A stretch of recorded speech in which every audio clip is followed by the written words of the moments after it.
Well, Tim, Randy, go ahead. Randy, did you know that some regions of the Atlantic Seaboard in our great country have the identical climate and soil, specifically in the Delaware area, of Bordeaux in southwest France? I do now. So if they can do it, Yeah. we can do it. Well, let's find out a little bit about that What on Yep. Distilleries, Breweries, and Wineries of the World. And sitting to my left, I have young Tim Bona, who is the featured fine author of Links Libations magazine in the world of golf and sipping. Remember what Ben Hogan said, the secret is in the dirt. It's in the soil. That's what he said. Did you ever get that secret? No. Well, know? he's talking about practice. Right. Like running a vineyard. Lots of hard work. You know, running a vineyard might be Work in the soil. Might be tougher than what he was doing because, you know, Mother Nature, although it plays with the golf ball, it plays with people producing. Yes. And on the phone we have, coming from in that area of the world, we have a distinguished, as I was reading this, Yes. young man on the phone is a sommelier. I can't spell it, but I can say it. Paul Tanacci. Paul, how are you? Hello, gentlemen. Thanks for having me on. And wow, that's quite an introduction. Distinguished is not a term I get too often, but I'll take it. Well, we can't spell it, but we can say it, so I'm going to turn that over to Tim now. That's a responsibility with the Atlantic Seaboard Wine Association out there, Paul. I mean, the Mid-Atlantic coast, the most densely populated and affluent part of our country. But the business model is going to be different than other parts of the country because it's mostly artisan wineries out there. There's no major distribution system, is there?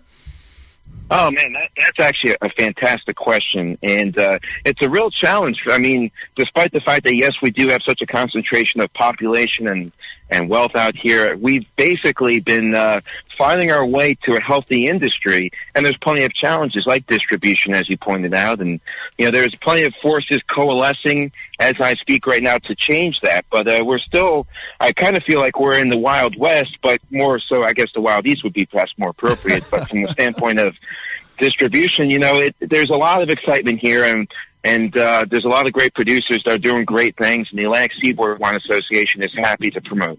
Well, we're really excited to have you on. I was having a sip of wine, as Paul tracked me down 2 nights ago. Doing some homework, were you? Well, I was unable to put the right schedule on because my wife got me overserved. She didn't. It was just one of our places. But do you realize that this gentleman that is here, he represents 17 different states. Oh, my goodness. And water touches all of them, if I understand that. Stretching Mostly. out. Yeah, really.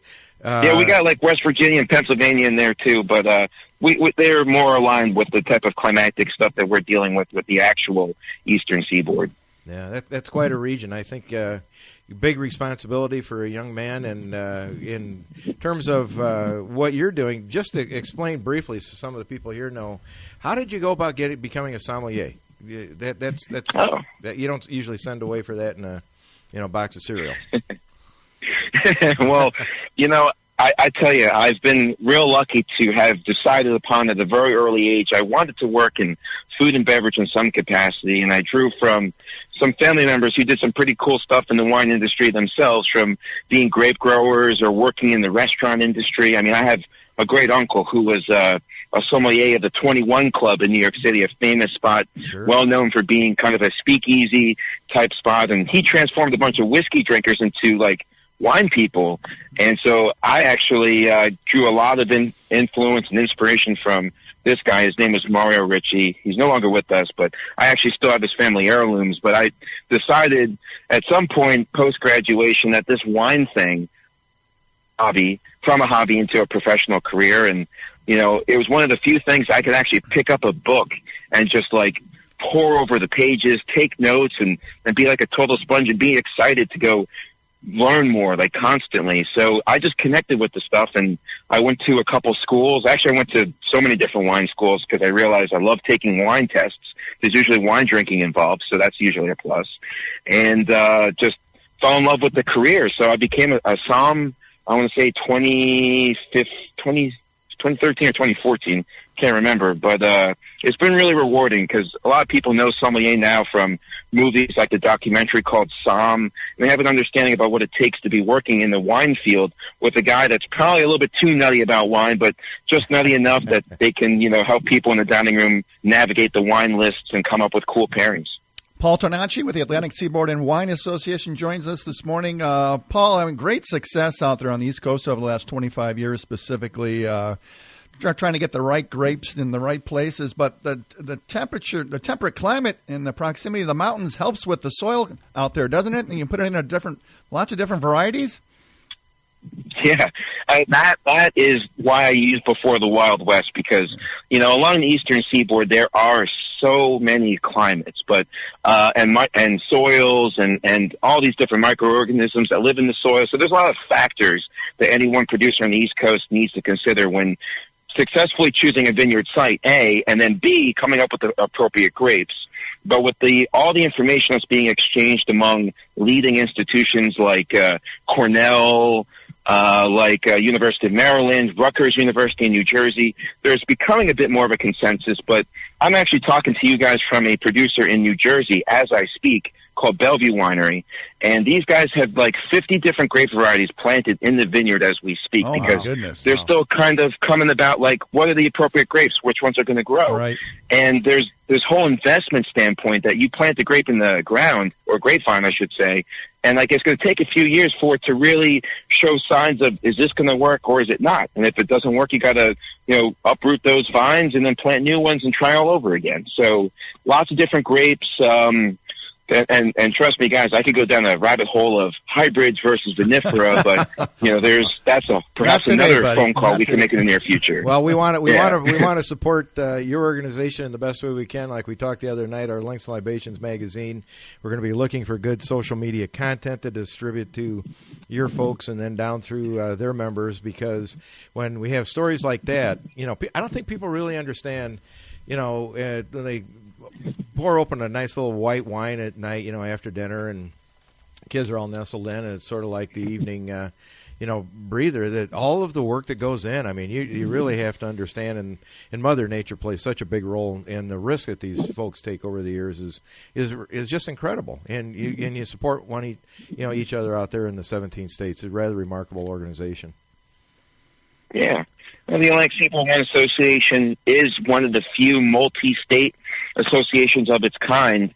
But what really separates the group is that we have this signature competition that takes place usually in the summer of every year. And what we do is with wineries from all up and down the East Coast, from Florida to Maine, and of course those couple landlocked states, we solicit them to go submit a few wines to a competition. And then during this competition, we have judges from all different backgrounds of the wine industry come, like some of the best judges in the country will come and descend in one spot in Virginia, and we'll judge.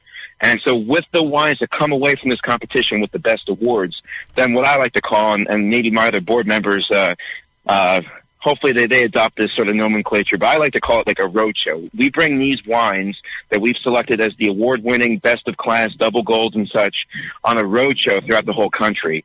And we show Iowa, Michigan, California, New York State, New Jersey, of course, Virginia, Maryland. We bring these award-winning wines with us so that people in different industries throughout the whole country can see that the East Coast is a great growing area for wines, and kind of build that communication, that familiarity, and all that goodwill that can exist among different states and the different industries. Well, you got to go there, Paul, because the East Coast gets less coverage of vineyards and wine ratings compared to other major wine areas in our country. And recently, you had some national acclaim. You had a 90, I think, on a sparkling, right? Yeah. Oh, my God, yeah. Actually, the Atlantic Seaboard Wine Association and I are doing a little mini documentary series, only a 1-minute length Polo video. Will be debuting soon. Hopefully we'll talk about that. But it was actually at the same winery that won 90 points with a Wine Enthusiast score, a national publication, first of its kind for New Jersey, and really, in a significant way, opened up a lot of producers' eyes in New Jersey that here's a sparkling wine. There's not terribly many sparkling wines made in New Jersey, right? But hey, this guy did it. We can too. And just with the limited number of grow days that you have in Jersey for the grapes, maybe this whole sparkling wine thing could really have the producers now are going to start following suit. I guarantee it. Absolutely. And we know your Finger Lakes area, New York, Southern New York, always in the top 5 in the country for regions. The venerable birthplace of East Coast vineyards. I think you got like 100 wineries out there in the Finger Lakes area, don't you? Oh, yeah. I mean, there are so many and such high-quality producers. The guy, Dr. Constantine Frank, really helped put Finger Lakes on the map. He was instrumental. I remember reading a history book about the guy, and it really kind of encapsulates this man's determination to bring his European roots in winemaking and grape growing to his parts of the Finger Lakes, when he said, hey, if where he grew up in Eastern Europe, all they needed was a rake and dirt, and they grew magical grapes, and there's no reason why they couldn't do it in the Finger Lakes. Right. Well, our travel editor, Betsy Hill, for the magazine is working with people up in the Finger Lakes area to have us come out and visit. And she is very, very excited about that on every level, and we're going to try to get that done sometime later this summer, early fall. But now, when you're all done with giving the awards out, was I reading right? The association holds its award ceremony in Capitol Hill? Yeah. That's like a real treat for everyone involved. We participate in the U.S. Congressional Wine Caucus, where we take the award-winning wine, different people, perhaps from groups like Wine America, which lobbies on behalf of a lot of the grape growers throughout the country. They could taste the wine. I mean, so much of what we do with Changing Hearts and Minds isn't just what people walk into a tasting room, but extends to our legislators as well. And naturally, with people that are creating the laws in their respective states, for them to be on the side of the wineries and craft legislation which will allow the state's industries to continue to grow, that's super huge. And we have the ability to do that with participating in the Congressional Wine Caucus. And, I mean, there's a lot of great people that come to this thing. And, you know, on Capitol Hill, I mean, you really get a sense of the importance of what the group does, the Atlantic Seaboard Wine Association, and how all these players have these important roles. Yeah, speaking of Washington, I think Thomas Jefferson would be proud, Paul, if he came back and see how his land is being tilled right now.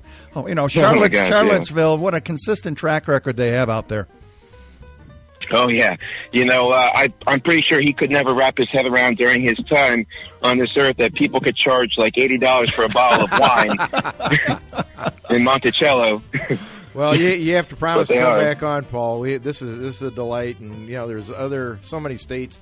We'll have you back on. Always tell us how we can help you, and we provide the microphone. We want to work closely with you. You're great, and I know we can't get everything in there today. Tim, you got any final thoughts for this young man? Well, I mean, just the natural beauty of the area. We're talking about the Finger Lakes. You've got the famous gorges at the Watkins Glen State Park out there. So you do that in the morning, and then you hit the vineyards in the afternoon. Oh, my God, you can't beat that. No. Well, our newfound friend, Paul Tonacci, who is, I'll tell you what, keep that telephone number on the top of the deck, young Kira. We're going to be there. All right, thanks, Paul. We'll have you back on again soon. Cheers, Paul. All right, visit us in Jersey sometime, too. Absolutely. Yeah, absolutely. You let us know. We'll be there. Talk to you later. All right, bye. I'll tell you what, we got some places to go. 17 states, one phone call.